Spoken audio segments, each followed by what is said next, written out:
Sometimes it's the quiet, small communities that hold the deepest, darkest secrets. Is it just because they want Grosse Pointe Farms to be this safe haven of beauty and crime-free utopia? It's a mystery that has haunted Grosse Pointe Farms. I firmly believe they were her footprints. And Grosse Pointe Woods for more than a decade. What happened to the mother of three, Joanne Matouk? It remains one of the area's biggest mysteries. What happened to 55-year-old Joanne Matouk Romaine? If you're like many, you were made first aware of her story January 12, 2010. Joanne's car was discovered in her church parking lot near the water's edge. When Grosse Pointe Farms police reported the 55-year-old mother walked out of her evening church service at St. Paul's, walked across the street, and walked into Lake St. Clair and killed herself on that cold and blustery evening. Her body would be found 70 days later, washed up in Canada. Joanne Matouk's story got the attention of the press, but didn't take center stage. Media typically doesn't report much on suicides. Police say it's suicide.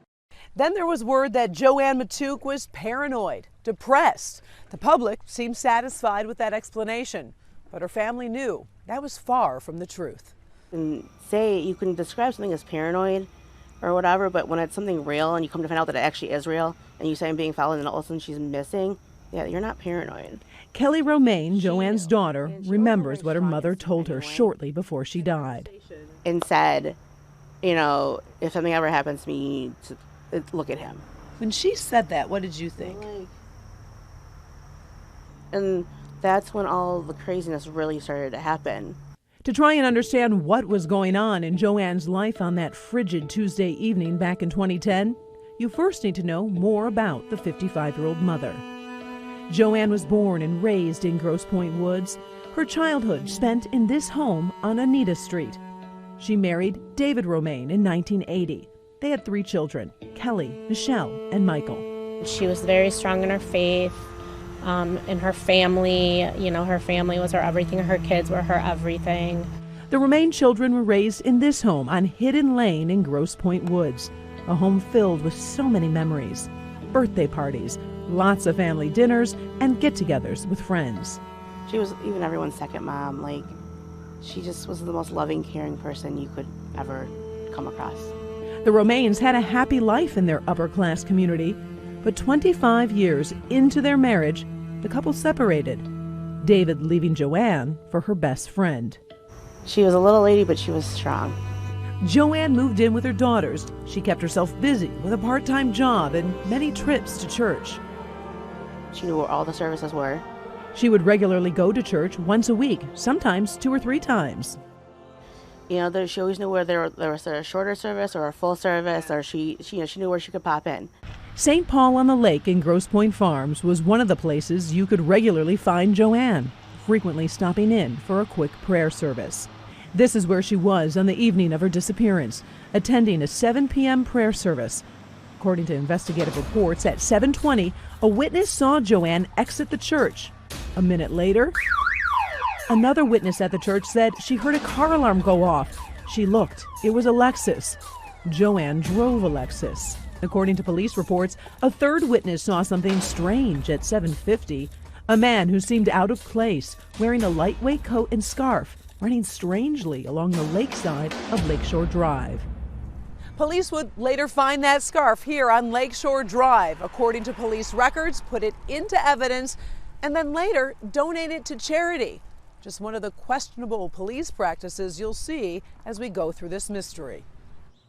Meantime, Kelly and Michelle Romaine got home about 9 o'clock after eating dinner out. They wondered why their mother wasn't home yet. It's like a calling her. We're like, okay. She's not answering. Maybe their mom turned off the phone in church, they thought. But worry started to grow. That's strange. She would have called us if she went somewhere with her friends. And I saw lights come around the corner. I was like, oh, it must be Mom. And I look out the window and it's a cop car. The cop pulled up at our house at 9:24 p.m. How do you know it's 9:24? Because you instantly looked at my phone to see. So I walk outside and I walk up to the cop car and I say, can I help you? And he said, we found your mom's car abandoned in the church parking lot. Is she missing? And then I thought to myself, how would he know she's driving that car? It's registered to me. So if you ran a license plate, you'd be looking for me, not my mom. So right away, I know something's off. Something's wrong. Then the daughters wondered, why would police consider their mom missing after just a couple of hours of her car sitting in a church parking lot? No police department in any city all over the world is going to, after 2 hours, come to your house after a car is parked somewhere and ask if somebody is missing that was driving that vehicle. It's just not going to happen.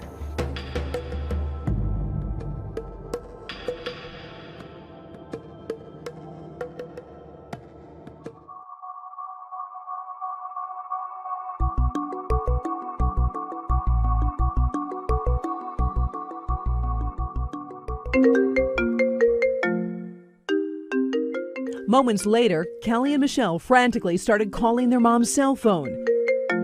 No answer. They decided, against police advice, to head to St. Paul on the Lake Catholic Church. It looked like a straight out of a movie scene. Bright lights, chaos, and a full-fledged crime scene greeted them as they approached the church that night. It was a search for a missing person who was never reported missing. As we're driving up Lakeshore, there's a helicopter circling the water with a spotlight. There's caution tape surrounding the vehicle. There's officers all around, like a crime scene, but we hadn't reported her missing. She wasn't missing to us. So how is all of this going on? Then they're telling us that she's in the water. We go, no, she's not. Why did you say no, she's not? Not our mom. Our mom would never be in the water. She did not like the water. To understand how we got here, we need to rewind a few hours. Sir, if you raise your right hand, please. You swear the testimony you're about to give should be the truth, the whole truth, and nothing but the truth, so help you God. Thank you. This is Lieutenant Andrew Rogers in a taped deposition. He is from Grosse Pointe Farms Police. Lieutenant Rogers was the first to spot Joanne's car in the church parking lot that night. He ran the plates at 8:58, but deemed no action was necessary.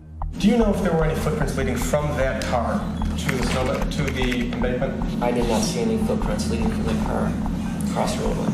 You swear the testimony you're about to give should be the truth. According to testimony, about an hour later, Grosse Pointe Farms police officer Keith Colombo came on scene, ran a second lean on the car at 9:58. The Lexus had been in the lot now for about 2.5 hours after the church service. Across Lakeshore Drive, I saw imprints in the snow in the embankment. How far away from the vehicle were those footprints? 75 feet. Colombo testified he went to the lakefront and did not see any return footprints from the water's edge. I believe that there was somebody in the water. And that is when Colombo said the investigation into the disappearance of Joanne Matouk began. Why in the world the police somehow made this conclusion within 5 minutes? They see a car parked in a church. No footprints going from the car to the water, but something apparently gives them the impetus to look 150 feet away in a snowbank by the lake. The absurdity of coming up with that conclusion within 5 minutes without a person being reported missing, without doing an investigation into whether or not she was missing. Now I want to show you the scene, minus the snow, of course. According to police, Joanne Matouk left the church, crossed the street, and then came here to this embankment. She would have to crawl over huge slabs of concrete and over barriers into the water. Now remember, back in 2010, Lake St. Clair was much more shallow. She would have to walk 2 football fields long into the water in her high heels to reach a level where she would drown herself. And in order to jump in the water to kill herself, she would have had to negotiate the type of obstacles that I think would be difficult for someone in the military, let alone a 4'10", 250-pound housewife that is not in peak physical condition and is wearing high heels. Scott Bernstein is an author, historian, and investigative reporter. I mainly work on stories and investigations that involve organized crime and mob hits. The death of Joanne Matouk sparked his curiosity. This is clearly not a suicide, and that this is a homicide and needs to be treated as such. One big issue of concern, the time police arrived at Joanne's home. The daughters say it was 9:24. Minutes later, they started frantically calling their mom. If you look at my client's phone records, those phone calls take place between 9:30 and 9:45, not between 10:30 and 10:45.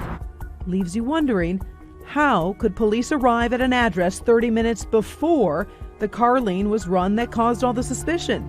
Remember, Officer Colombo ran the lien at 9:58, and that's when he said under oath the investigation began. It leaves a lot of questions, and it kicks this, in my opinion, this whole sprawling conspiracy off quite dubiously. Now, to another questionable timeline. According to U.S. Coast Guard records, Grosse Pointe Farms police contacted the Coast Guard at 9:30. Now you're looking at the Coast Guard records that are kept in Zulu time, which translates to 9:30 that time of year. The crew was launched at 9:38 and arrived on scene at 9:51, there to search for the missing mother. But if you follow the police timeline, the Coast Guard records would seem to be impossible. Remember, police said they arrived at the house at 10:24 after they ran the lien at 9:58.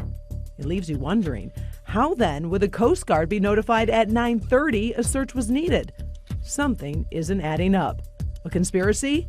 Bad record keeping? Well, actually, it could be bad record keeping. Handwritten reports state the Coast Guard was first called at 10:35.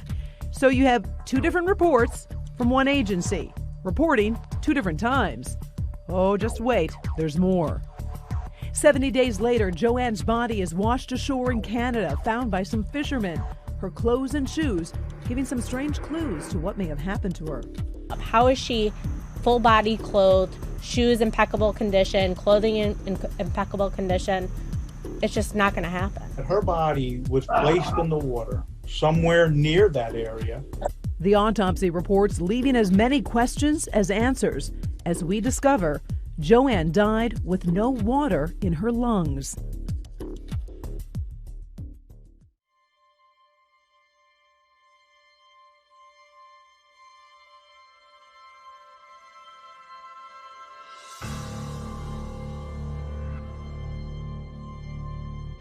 Who would want a 55-year-old housewife dead? It remains one of the area's biggest mysteries. What happened to 55-year-old Joanne Matouk Romaine?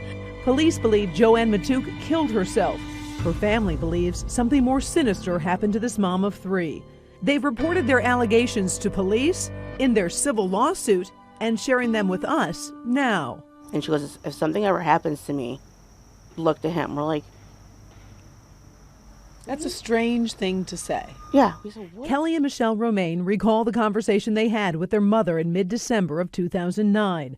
They told police her mother was talking to her cousin Tim Matouk on the phone that day while they were in the room. We all of a sudden just hear yelling, like, at this person. We're like, well, what the heck's going on? And she's like, you need to... I never said you were the root of everyone's problems. I told you to keep your nose out of everyone's business. Joanne hung up, giving that warning.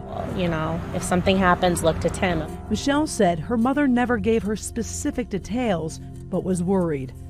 That's when all the craziness really started to happen. What kind of crazy? Like, she was being followed. Joanne shared her fears of her cousin Tim to others as well. According to this affidavit filed in the civil case, paralegal Nancy Barish said Joanne told her, Tim Matouk said to me if someone wanted to get rid of you, they could do it, and you would never be found. She was kind of planting that seed because she was fearful. I think she didn't want us to know as her children how scared she truly was, or she didn't want us to be in danger either, or going to her paralegal and saying he threatened to make me disappear and told me, you know, nobody would ever know what happened to me, which is kind of odd because that's exactly what's happened here. She disappeared, she's dead, and nobody really knows what happened. So who is Tim Matouk? He was a Harper Woods police officer at the time of Joanne's disappearance, now works as an investigator with the Wayne County Prosecutor's Office. We asked him to sit down to talk about the case. Instead, he issued this statement.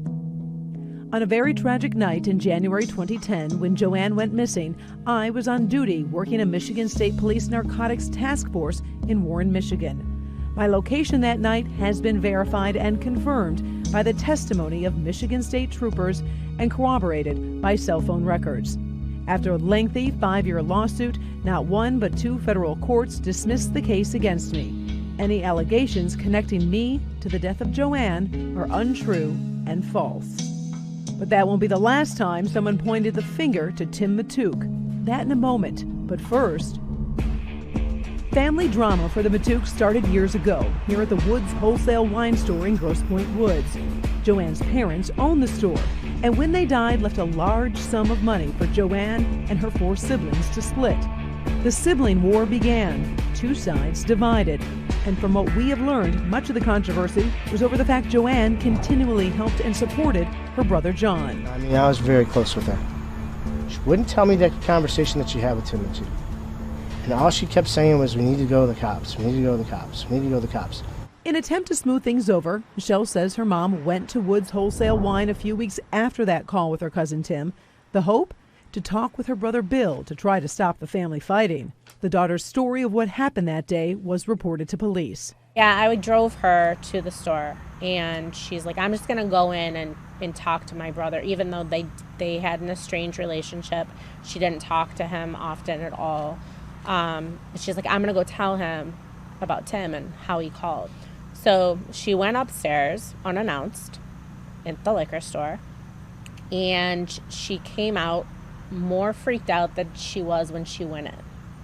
I don't know what she saw. I don't know what she heard. She wouldn't say what the conversation was about. She wouldn't say what happened up there. She just wanted to go to church and pray, which tells me, you know, she walked in on something. She heard something she shouldn't have known. She was more freaked out than I've ever seen her in my life. She was scared. It's like she knew something was going to happen. She didn't know what. She just knew something was going to happen. In a court deposition, Joanne's brother Bill describes a much different encounter that day inside the wine shop. I just wanted to make things right. We haven't talked to you in a long time. I feel bad about everything. That's about it. You know, I want to make amends. She said, you know, you talked to cousin Tim and you shouldn't trust him. I said, why? I said, he's a good guy. Why shouldn't I trust him? I got no reason not to. I mean, I kept explaining to her, like, we come in and we visit. What's the trust factor? We're not in business together or anything like that. I said, he's just my family. And so I told her, I said, I don't know what you're talking about. There's nothing not to trust him about. And how long did that meeting last about? Probably a minute or 2. Under oath, Tim Matouk testified he never threatened his cousin Joanne. I said, Joanne, why would you tell people that I am the reason why John's got so many problems? Her response to me was, you're just nothing but a big troublemaker. I don't even want to talk to you. And she hung up the phone. Did you at any point in time in your life ever express or imply to Joanne Matouk Romaine that you would have her disappear? No. So why all this attention on Tim Matouk? Well, besides what Joanne allegedly told her daughters and the paralegal, there is an eyewitness whose statement, if believed, puts Tim at the scene of Joanne's disappearance that cold January night back in 2010.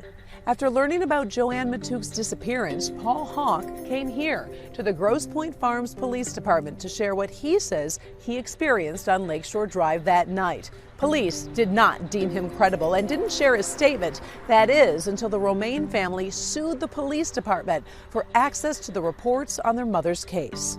This is the affidavit that was filed in the civil case from Paul Hawk. He stated on the night of January 12, 2010, he was traveling north on Lakeshore Drive. He observed a heavy-set woman with dark hair, dressed in all-black clothing, sitting on the break wall of Lake St. Clair. She was sitting still, motionless, and was slightly slumped over. He became concerned and suspicious. Hawk goes on to state, I further observed 2 vehicles parked illegally in the road. I observed 2 men standing near each of the cars. According to Hawk's statement, one of the men motioned for me to drive through. Hawk stated he went to Grosse Pointe Farms police, met with the chief and 2 officers for 40 minutes, handed in a statement. Grosse Pointe Woods Public Safety Officer Anthony Shalott interviewed Paul Hawk. I believe Mr. Hawk had a credibility issue. But Hawk wouldn't let it go. Years later, Hawk stated in the affidavit, after seeing a photograph of Timothy Matouk, I can identify with absolute certainty that he was one of the 2 men I saw on the side of the road January 12, 2010. Hawk's affidavit was stricken by the judge in the civil case, not allowed as evidence. Was Hawk right? Police didn't deem him credible. And what about how police handled this case? Signs of a struggle kept quiet. Questionable police practices. There's no sign, no evidence of any kind of violent crime that would warrant a DNA check. Mysterious missing keys suddenly reappear? There's definitely evidence of a cover-up there. This quiet little community has no idea what's about to be revealed. You thought the story was over? Just wait.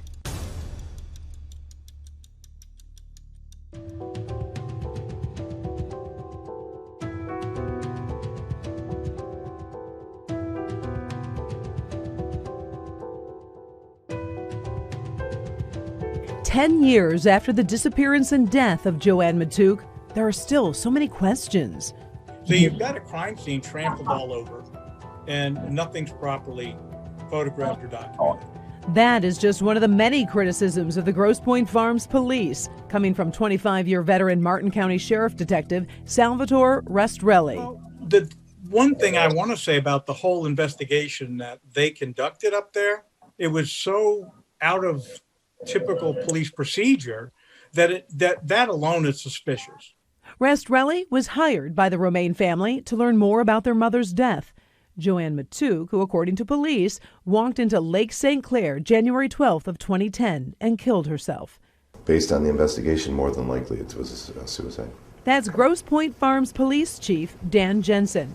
We asked to talk to him on camera. He was not willing. So we are using his deposition in the family's civil lawsuit against the police department to help explain how and why police reacted the way they did. The first clues at the scene showed a single set of footprints across from the car into the water. Sit down, slide to this next level, and into the water. We went into rescue mode. Every death investigation that is in any way suspicious, an accident, or what people may think is an outright suicide, has to be investigated as if it's a homicide. Restrelli says there were numerous questionable police practices. First, the idea Joanne walked to her death. I never believed for 1 minute that Joanne went down that ramp, then negotiated the broken concrete and exposed rebar without falling or getting injured, and would have been found right there at the scene. Another concern, the fingerprinting of Joanne's vehicle. They brought it into their garage at their police station, and they threw dust around. Well, first of all, you can't dust leather seats and vinyl seats. They're corrugated. The only way to get fingerprints off of something like that is through good extreme photography with lighting after you fume the interior of the car with superglue. And that was never done. And why no DNA check of the car? There's no sign, no evidence of any kind of violent crime that would warrant a DNA check. Family disagrees. Joanne's new purse was found inside that Lexus SUV. Photos show the purse was torn. Restrelli believes the tear is consistent with someone roughly grabbing the purse as if in a struggle. During Matouk's autopsy, a bruise was found on her arm. Like where someone grabs a purse off a woman's shoulder hard enough to bruise her. And then there's Joanne's body, found 70 days after she disappeared by some fishermen in Amhertsburg, Ontario, near Boblo Island. Her body was placed in the water somewhere near that area. It just doesn't make any sense when you examine her remains, months later, where she doesn't have any of the typical things you would see on a drowning victim that would have traversed 30 miles of waterway. The detective pointed out Joanne's shoes had no signs of being scratched, scuffed, or damaged. In the Canadian autopsy report, it concludes coroner believes that there is not enough cogent or convincing evidence that she did intend to take her life. Then there was Joanne's death. ruled a dry drowning, meaning there was no water in her lungs. With a dry drowning, that means air is in your lungs, not water, which makes you buoyant. Dr. David Smith, who is an expert in the investigation of water-related deaths and accidents, stated in his deposition, "My belief that she was extremely buoyant and the documented lack of current, there is a high possibility that someone would have seen her floating." But we know crews searched and searched for Joanne that night and the following day. She could not be found. Dr. Smith also stated, "Where she drowned and when she drowned, I believe, are subject to discussion." There's also a question about how the police handled evidence. Remember that man witnesses said they saw running strangely by the lake the night Joanne disappeared? He reportedly had a black scarf on. According to one of the Grosse Pointe Farms officers' depositions, it was released out of the property system in 2015. It was donated in November of 2010. Clearly bad record keeping. And remember, this case is still open. Why release evidence? Then there are Joanne's car keys. The very next day, after her disappearance, keys to her car suddenly reappear at the police department. Joanne's daughters have said their mother's spare car keys went missing from their Morningside home about 6 weeks before Joanne's disappearance. Keys that had gone missing a month earlier. No record of where those keys came from. No record of who gave them to the police. The officer couldn't tell me anything about this, and that gave me some very serious questions as to where he really got those keys from. Questions that I don't know the answer to. But his story makes no sense. Is there a conspiracy, a cover-up, or just questionable police work? I've had sources tell me that she actually had a meeting with the FBI and the U.S. Attorney's Office in the days leading up to her disappearance. Keep watching. There's more.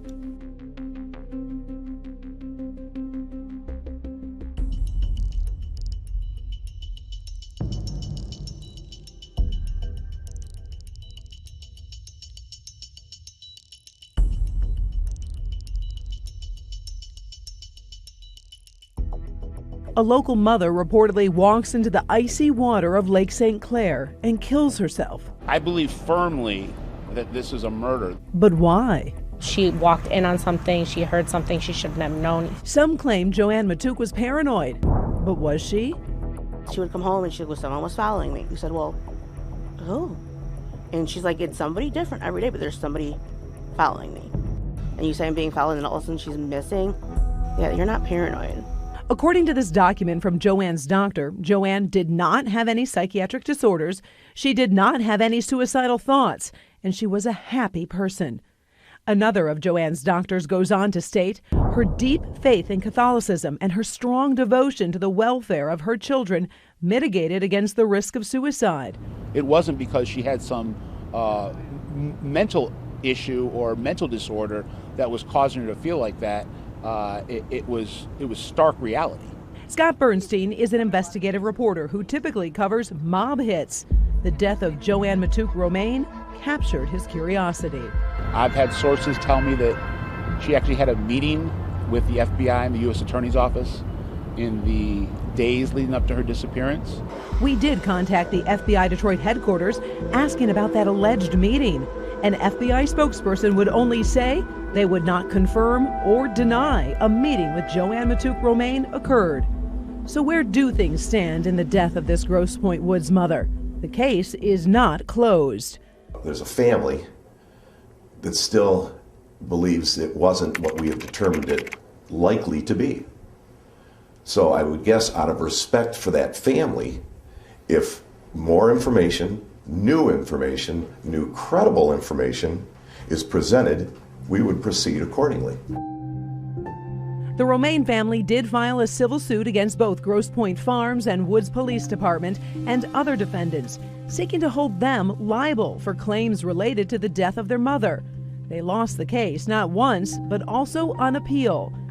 The family holds out hope, much in part because of the judge's opinion in their case, where the judge states there are disputed facts in this matter that are very disturbing and to this day remain unresolved. The judge also stated the plaintiff's pursuit of this lawsuit meritorious and therefore denied defendants' request for attorney's fees and costs. Basically, everything about this case is disturbing. Her also insinuating and stating that the case that I brought forth was meritorious, but still we lost. It's unsettling. You know, there's a lot of questions. You can't go back now, but what I do know is what we uncovered during the course of discovery was dynamic. There is so much information, there are so many facts, and there's so many questions. What really happened that night in January of 2010 when Joanne walked out of St. Paul on the Lake Church? Time has passed. Will new information come out? You can bet her daughters will keep searching and searching for answers. And I would never give up. There's no giving up.